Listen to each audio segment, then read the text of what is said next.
I decided to glow the horns of this yak in Photoshop, and you can do it too, so let me show you how. Okay, so of course you need to open the image with this beautiful animal, which is called a yak. The first thing I'm going to do here is to resize the image. So I'm going to go to Image, Image, Resize. Obviously this is too big for me right now, so I'm going to use 2500 pixels on width, then hit OK, and you're good to go. Hit Ctrl+0 to fit the image on the screen.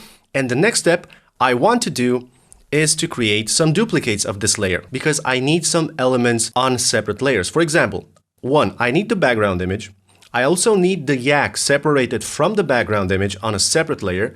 And then also I will need the horns, because the horns will have that glow effect, which is obtained here in Photoshop. In total, I'm going to need 3 layers. So I'm going to hit Ctrl+J 2 times, and now I have 3 layers, the same layer duplicated 2 times. Let's call this animal. Okay. The third layer will be dedicated to the horns, which will contain the glow effect. So let's rename this layer to horns. Great. Let's hide the third layer for now. Let's select the animal layer. And now I need to create a selection for the yak. And it's very simple. I just go here to the quick selection tool, and I'm just going to click on select subject, and I'm going to let Photoshop to do its job. Okay, that's a pretty good selection, but we can refine it more, right? It's not perfect. And for this, I'm going to click on Select and Mask. Let me take a look here. As you can see, the selection is not quite good. It's not perfect. So we can fix it, but we need to work with this tool called Refine Edge Brush Tool. And we start to brush. I start to brush right now, and you will do it after this. So I will start to brush here on the fur, and you can easily see that with this brush, we can select very difficult parts of the hair. This tool is amazing. You can do a very good job with it. Nice and easy. You just have to paint on the edge of the yak. And of course, refine the selection also in this area. And that's a very nice selection. Hit Ctrl+0 to fit the image on the screen. And you can also verify if the selection is made well if you switch the view to black and white. You can see these areas right here, which are a bit white. Those areas will be included in the selection, but I don't want that. So I will take this brush, this one, the brush tool, and then I will make it smaller. I'm going to hold Alt to take away from the selection. Just like this, I'm only brushing, okay? It's not a big deal, you can do it, trust me. And on this part, we need to add to the selection. So I'm not pressing anything, I'm just using the brush here, and I'm painting in this area. I think this looks quite good. Now, there are still some areas here, but we can fix those by using the contrast. So if I take the contrast and push it to the right, those areas will disappear. But you need to be careful, because when you have fur, like I have here, if I take the contrast and push it very much to the right side, take a look at the fur. So it's affected.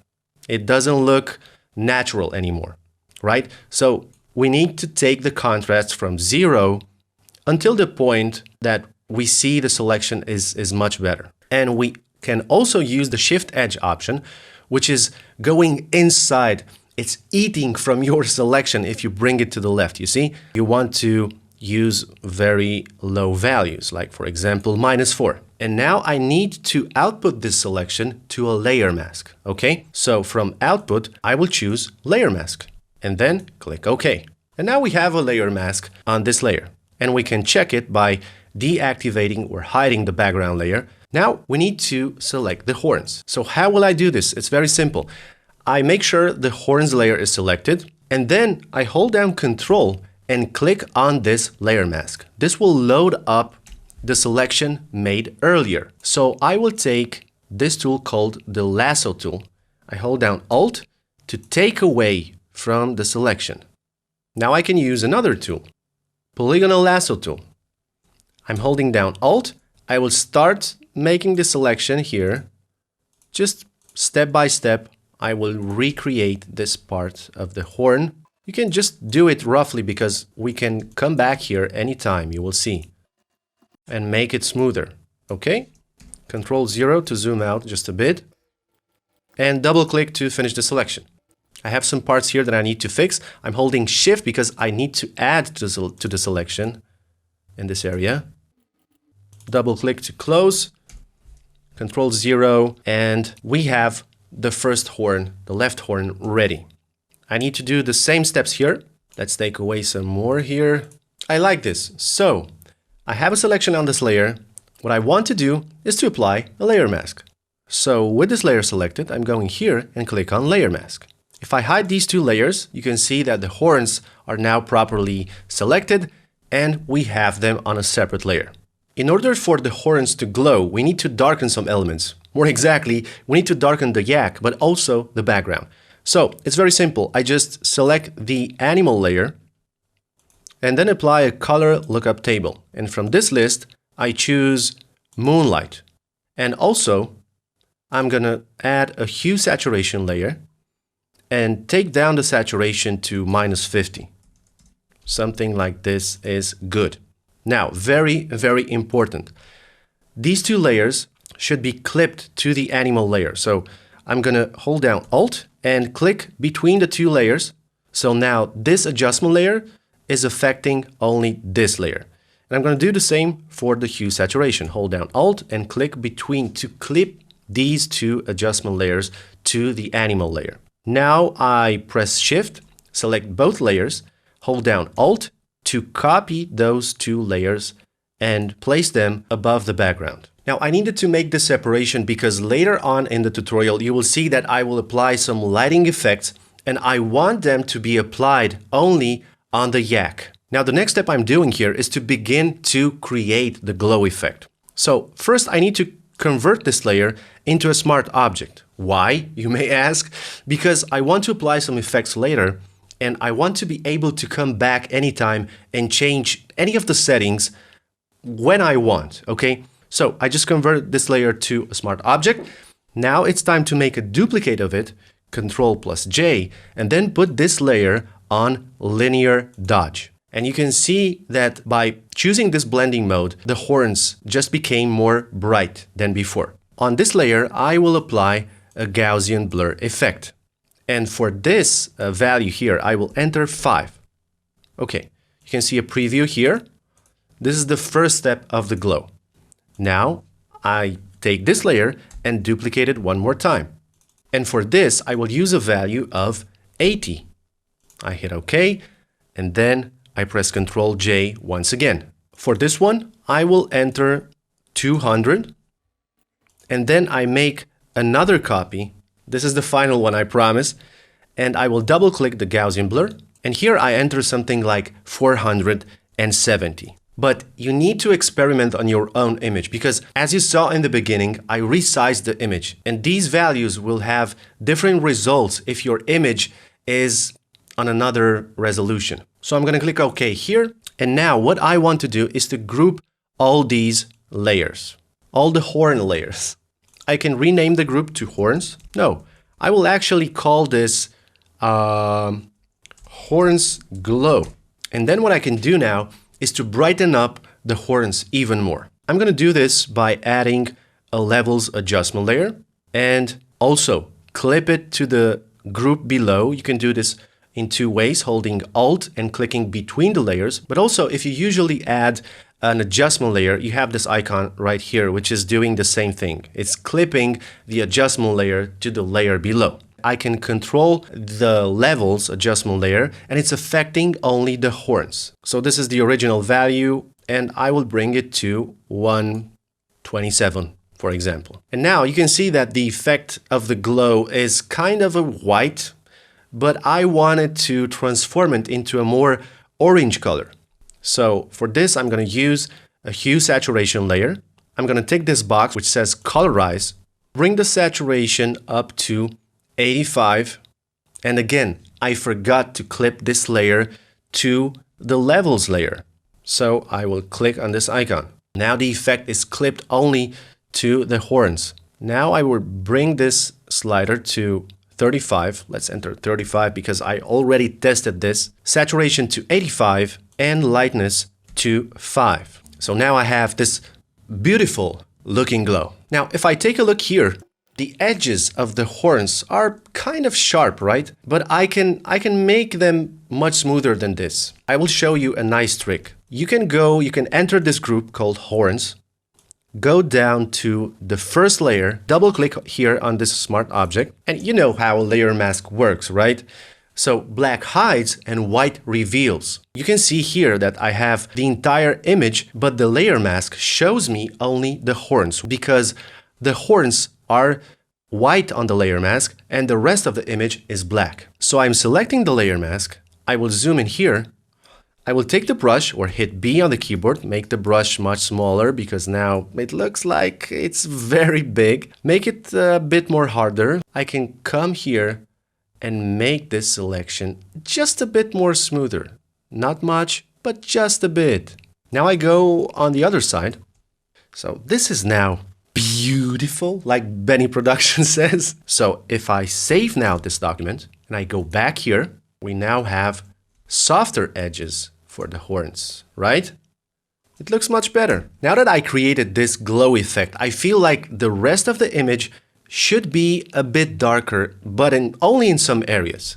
Let's close this group, select the top layer here, and then add a new curves layer, which shouldn't be clipped in any way. So just leave it like that because I want to affect the whole image. I will make a point here and darken to something like this. Now I can invert the layer mask by holding down Ctrl+I so that the layer mask is now hiding the effect. It's not visible at all. And I could take a white brush, so I hit B for the brush. I make the brush bigger, very soft. I press X to switch between the foreground and the background colors, so I have white now. And with a very low flow, let's say 7%, I start to paint over the layer mask of the curves layer. So I can create a very nice vignette, but a vignette which is very well controlled by me, because I can control the layer mask. I can control everything in this document. Let's paint some more because I want some more darkness here. I want it to be dark. Now the thing here is that I brushed also on the horns, which should be glowing. So there is a trick as well here. We can do this. You can select this layer, double click here, or just right click and go to blending options. It's the same thing. And I can restrict this layer to don't affect the brightest parts of the image. And this is done by using this panel called Blend If. I take this slider from here, I bring it to the left, and you can see that the white areas will be excluded from this effect. But it looks harsh, right? So if you hold down Alt, you can separate these two handles and make the effect much smoother.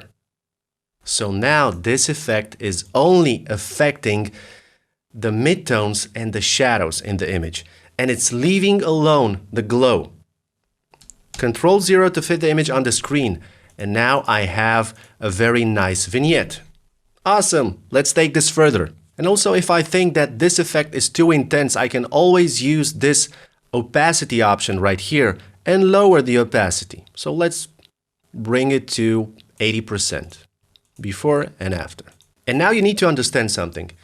If an object in your document is emitting light, that light should be visible on the objects near the one that is glowing. If you think this is valuable, what I'm explaining here, please hit the thumbs up. There is no light around.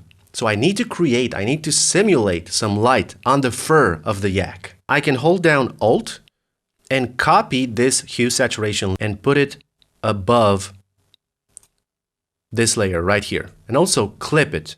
I will use this layer to create light on the yak. I select the layer mask, I press Ctrl+I to invert the layer mask and hide the effect overall. And then I can come here, take the brush, and start painting, because this horn is emitting some light. And I will show you another trick right now. The paint affects also the dark parts. So I will use the same technique like before. Right click on this layer, choose blending options.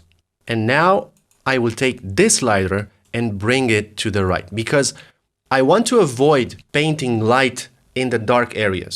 And then I will hold Alt to split these two sliders like this, and I hit OK. So now I can continue to paint with light. Maybe make the brush a bit smaller. You can always make the brush smaller with the bracket keys or by holding down Alt, right click, and then move the mouse from left to right or vice versa, and you can make the brush smaller or bigger. So what I can do is to take this layer and duplicate it, and also clip it to the layers below. Select the mask and fill it with black. I press Ctrl plus backspace. So now the layer mask is black, and I can also put this layer on linear dodge to make the effect more intense. So now when I'm painting with white, you can see that I can create some very nice highlights. And I can also double click the effect and maybe make the color more towards orange. Let's go back to the layer mask and create even more intense areas here. Just like this, nice and easy. Don't hurry. You have the time to create something awesome, so don't hurry. And you know what? You can also double click on the first hue saturation layer and intensify the lightness. So bring the lightness to a higher value and you will have a much more intense look. And now it's time to show you some more special effects that we can add to this image. So I found this image with these particles, and I can use these to paint some of the particles near the horns. You will see it's a very, very nice effect. So first I'm going to put this layer to screen. That will take away most of the dark parts of the image, which is what I want because I only want the white particles to show up in this image. I also want to resize this image to something like this maybe. I right click on this layer, choose rasterize, and then I make a copy by holding down Alt and bringing it to the left and maybe cover this area. Now I can hold Shift, select both layers and merge them into a single layer. Then I can put them back to screen. But as you can see, we have some edges here. Let's create a new levels adjustment layer, clip it to the particle layers. I can take this point from the darks and bring it to the right side. And you can see immediately that the edges, those harsh edges, are gone. Now I can also brighten up these like this. I want these particles to be the same color as the glow of the horns. So I press on hue saturation, add a new adjustment layer, make sure it's clipped, and then hit colorize, bring the saturation up, and try to find a color to match the glow effect. Something like this is fine. And obviously this is not the final look because we need to hide some parts of the particles, right? Create a layer mask on the particle layer. Click on the layer mask, which is white right now, and I'm going to invert it with Ctrl plus I, so it became black. Everything is hidden. Now I take the brush, and you already guessed it, yes, I will paint with white, but with a very low flow. You can insist in these areas where you want the particles to be very visible, very close to 100% opacity. And for the rest of the areas, you can just simply dab. This looks very good in my opinion. Maybe here we can take out some. I'm going to press X to switch to black, so I'm going to hide on the layer mask. Let's take these out. And then press X and add to the selection to make these, only these particles, more visible. I'm still looking at the image and this is something that I don't like here, so I will take it out. I don't like this big particle here. You see, a layer mask is very, very helpful when you're working with lots of layers, because instead of deleting some stuff and you can't get it back, you just apply a layer mask, make it black if you want to hide something, and then you take the brush And simply with a white color, you can unveil parts of that layer instead of deleting them and then crying that you deleted that layer and you need to restart the whole project, which is not fun. All right, now I will create a stamp visible layer. But first, I make sure I select the top layer from this list. Hold down Ctrl Shift Alt and E to create a stamp visible layer. This basically combines all the layers from the document and creates a new one. I'm going to right click and convert it into a smart object. Why? Tell me why. Because I want to apply a new effect, and if I want to come back later, I want to be able to modify something in that effect. So I can go to here and apply a camera raw filter, which is one of my favorite special effects, one of my favorite filters that I can apply when I'm working on an image. Let's go to the calibration tab.